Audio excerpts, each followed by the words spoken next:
Dit Lolo, mardi 25 août.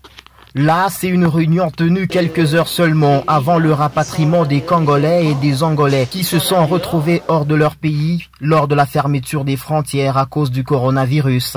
Déléguée par le gouverneur Richard Mouyej, Nathalie Ngandou, commissaire provincial au genre et affaires sociales, doit s'assurer que tout se passe bien pour ses compatriotes. Le gouvernement provincial du Lualaba a disponibilisé des intrants, entre autres des lave-mains et des tests rapides qu'elle a remis à l'équipe de riposte avant de se rendre à la frontière pour remettre des EPI aux agents du programme national de l'hygiène aux frontières qui doivent traverser pour tester plus d'une centaine de personnes. Nous sommes obligés de les checker avant de les rapatrier chez nous au Congo. Du côté de la RDC, sur plus ou moins 150 Angolais à rapatrier, il ne restait qu'une cinquantaine. Aujourd'hui, c'est la troisième opération. Ils vont également regagner leur pays. L'opération en Angola a duré quelques heures. Ensuite vint le moment M, la traversée. Pour la circonstance, le consul général de la RDC en Angola et la représentante du gouverneur de la province de Mouchikou se sont déplacés jusqu'à la frontière à la rencontre de la commissaire Nathalie Ngandou.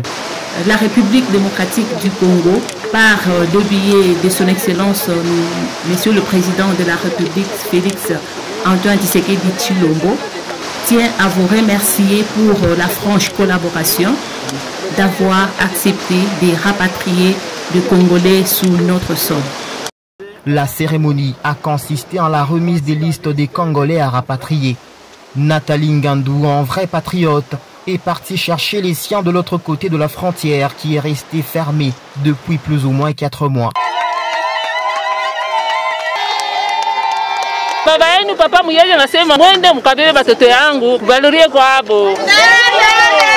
On est mieux que chez soi, dit-on.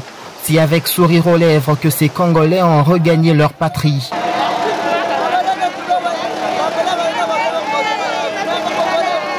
La commissaire au genre et aux affaires humanitaires, elle, a trouvé satisfaction. L'opération s'est bien passée. Nous avions rapatrié nos Congolais et nous sommes très contents. Tout était préparé avant. 2 semaines plus tôt, un travail d'aménagement du cadre qui doit les accueillir avait été fait. Plus d'une centaine de matelas et des couvertures avaient été disponibilisés. À cela s'ajoutent des vivres.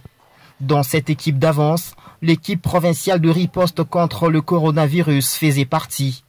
Pour eux, comment faire si parmi les rapatriés un cas s'avérait positif au coronavirus était la grande question à laquelle il fallait répondre.